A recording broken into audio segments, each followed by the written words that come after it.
Sujet 2. Commentaire historique. Titre, 1976, Mao meurt plusieurs fois. La mort politique de Mao Zedong a donc commencé dès le début des années 1950. Privé de toute solution dynastique, il prétend alors réaliser d'un coup le communisme pour laisser au moins son nom dans l'histoire. Le résultat sera l'immense catastrophe du grand bond en avant, 37 millions de morts des suites d'une effroyable famine, 1958 à 1962. S'estimant trahi et menacé par ses collègues, Mao lance bientôt la révolution culturelle, en principe pour combattre le révisionnisme, en fait pour se débarrasser de ses proches plus réalistes. Mais dès 1966 à 1967, le désordre des factions l'emporte ainsi que la réalité d'un peuple avant tout intéressé à survivre. Très vite, Mao doit batailler en retraite pour protéger son pouvoir du chaos et pour cela, jeter dans la bataille des capacités de manœuvre longtemps intactes, puis des forces physiques déjà déclinantes. Au carrefour des années 1960 et 1970, au moment même où son astre monte au plus haut dans les jeunesses du monde, Mao lutte pour survivre physiquement et politiquement dans son pays. Rapidement, ce terrible combat l'épuise. Sa mort physique se prépare donc dès le milieu de la révolution culturelle. Commandé par des déceptions humaines, le monstre se découvre du cœur. Lui qui n'avait jamais eu d'amis est littéralement épuisé par ce qu'il interprète comme des trahisons de ses anciens compagnons, en particulier celle du maréchal Lin Biao, son féal de toujours. Consigne 1. Présenter Mao Zedong en rappelant les conditions de son arrivée au pouvoir, puis montrer que sa mort, le 9 septembre 1976, aura été précédée par des échecs et un terrible déclin. 2. Dégager le contexte historique du texte en citant deux événements pertinents datés, liés à la période, puis expliquer le passage souligné. 3. Dégager la portée historique du texte en insistant sur l'impact de la mort de Mao sur l'évolution politique de la Chine jusqu'aux années 90. Cette proposition de correction est susceptible d'être complétée ou amendée au regard d'autres analyses. Les réponses apportées doivent être considérées comme un point de départ pour une réflexion plus approfondie. Je vous invite à vous abonner à ma chaîne, à liker et à partager. C'est parti.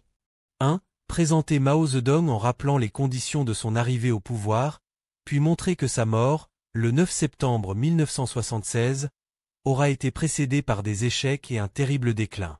Mao Zedong, homme d'État chinois, a été le leader de la République populaire de Chine de 1949 à 1959. Son ascension au pouvoir a résulté d'une longue guerre civile opposant le Parti communiste chinois au Kuomintang, qui s'est déroulée de 1927 à 1949. En 1949, il proclame la République populaire de Chine, établissant ainsi un régime communiste autoritaire. Ce parcours a été caractérisé par des conditions sociales et économiques désastreuses, exacerbées par l'invasion japonaise et les conflits internes. Cependant, les dernières années de son mandat ont été entachées par des échecs politiques notables, notamment le Grand Bond en avant, une initiative ambitieuse visant à transformer rapidement l'économie chinoise. Cette politique a conduit à une famine catastrophique, faisant des dizaines de millions de victimes. Par la suite, la révolution culturelle, lancée dans le but d'éliminer des adversaires perçus comme révisionnistes, a engendré un climat d'instabilité et de désespoir au sein de la population. La mort de Mao, survenue le 9 septembre 1976, marque ainsi le point culminant d'un déclin caractérisé par des erreurs de jugement et des politiques désastreuses. 2. Dégager le contexte historique du texte en citant deux événements pertinents datés, liés à la période, puis expliquer le passage souligné. Les événements relatés dans ce document s'inscrivent dans un contexte historique particulièrement tumultueux pour la Chine, s'étendant des années 1946 aux années 1990. À l'issue de la Seconde Guerre mondiale et de la capitulation du Japon, la nation chinoise se trouve profondément divisée, déchirée par l'opposition entre les nationalistes, sous la direction de Chiang Kai-shek, et les communistes, sous la conduite de Mao Zedong. Cette lutte pour le pouvoir, qui s'intensifie au fil des années, débouche sur une guerre civile dévastatrice. Émergeant victorieux de ce conflit interne, les communistes se voient confier la tâche colossale de reconstruire un pays exsangue, meurtri par un siècle de troubles et d'agressions étrangères.